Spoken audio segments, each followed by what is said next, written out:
My heart sank as soon as the president of the school asked me the single question.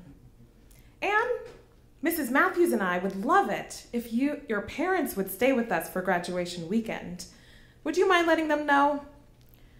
I was 18 years old in my senior year of high school, which happened to be a boarding school in Concord, New Hampshire. And most students would typically feel honored that the president was asking their parents to stay with him for graduation weekend. And while I felt a little bit of that, I was mostly filled with dread and panic for two reasons. The first was because of what my school was. I'm originally from Washington Heights, New York City. And, so most of you know it is a predominantly Dominican working class neighborhood, which was completely different from my peers that I went to school with, who were mostly white and wealthy on a level that I'd never experienced before. So from early on, I decided that if I was gonna be there and fit in, I needed to change some things about myself. And so I did. I changed the way that I dressed, and I wore khaki pants and flip-flops and collared shirts. I couldn't afford polos. And every once in a while, when I had the nerve, I popped my collar. But my friends quickly checked me on that. I also changed the way that I acted and spoke so as not to seem too ghetto and therefore uneducated. And I did well in my classes. So I thought I was the epitome of what it meant to be a prep school kid. Until my junior year, when I had gotten a huge wake-up call. I'd actually received a letter that read, "Boom, boom, pow, get out of here." And there was a bullseye sign on it. And later on, I'd find out that I and 50 of the other Black and Hispanic students at the school had also received this letter. And so I was talking to a Black administrator that I trusted at the school, and I told her I wanted to leave because it felt too hard to be there anymore.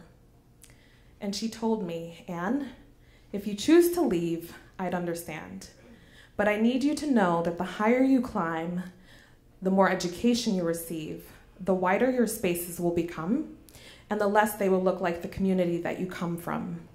And so if you choose to stay, you will be helping to create a space for us here." And so I carried that with me.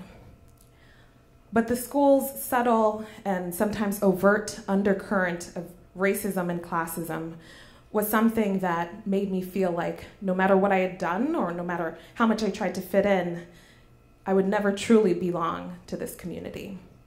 And if I couldn't fit in, my parents certainly wouldn't.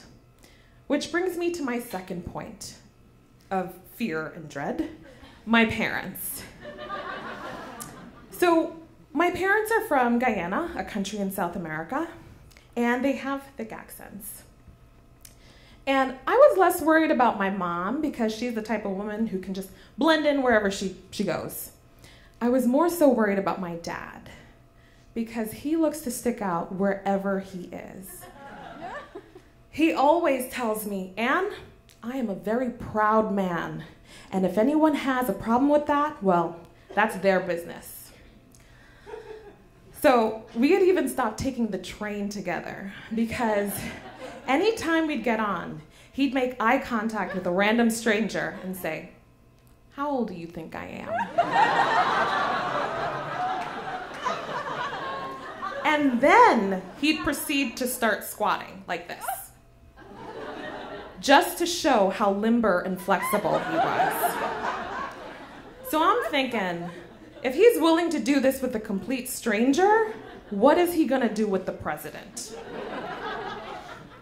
So I tell the president, "Yeah, my parents would love to stay with you, no problem." And now it comes time for me to actually call them and invite them. My mom immediately says no because my parents aren't together and she wants to stay with her side of the family at a hotel. Fine. But then I call my dad up and I try to play it real cool. I'm like, "Hey Dad, the president wants you to stay with him for graduation weekend, but if you don't want to stay, totally cool, Mom already said no." But before I can even finish, He says, "What? The president wants me to stay with him? Yes! Yes, I will go." Oh boy. So graduation weekend finally comes along, and everyone comes up the night before to get settled. My mom's with her side of the family at a hotel, and my dad's put up at the president's home. And I'm in my bed, worried, can't sleep all night because I don't know what this weekend will bring. So the first thing I do that morning is run over to the president's home to check on my dad. And I see him walking with 12 of the school's trustees over to the chapel. And he looks to me, he's like, "Don't worry about me, Ann, I'm going to church." But I couldn't do anything. So later that day, he finds me and my mom's side of the family on the path, and we're going to the dining hall to eat. And we're walking when these two older white ladies stop us. They've got their sun hats and their pearl earrings, their pearl necklaces, and these beautiful sundresses. And they look to my dad, his name is Sherlock, and they say, "Hi, Sherlock." And he looks to them and says, "One love."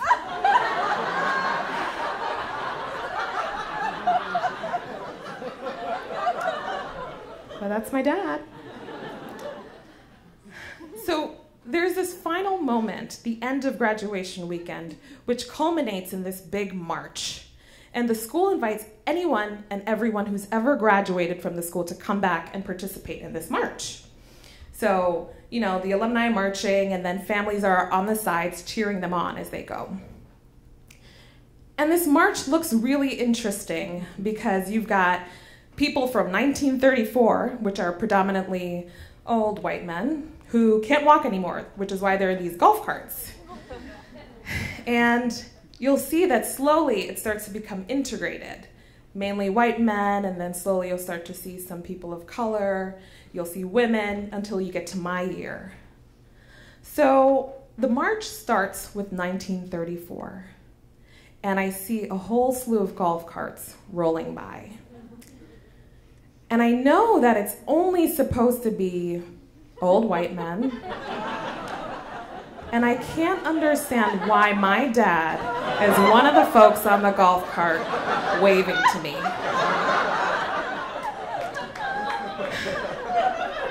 And I absolutely wanted to die. But it was at that moment that a kind of peace came over me as I saw him smiling and looking so proud. And I realized finally that you could come from where I did and be yourself, and it didn't matter what anyone thought. Thank you.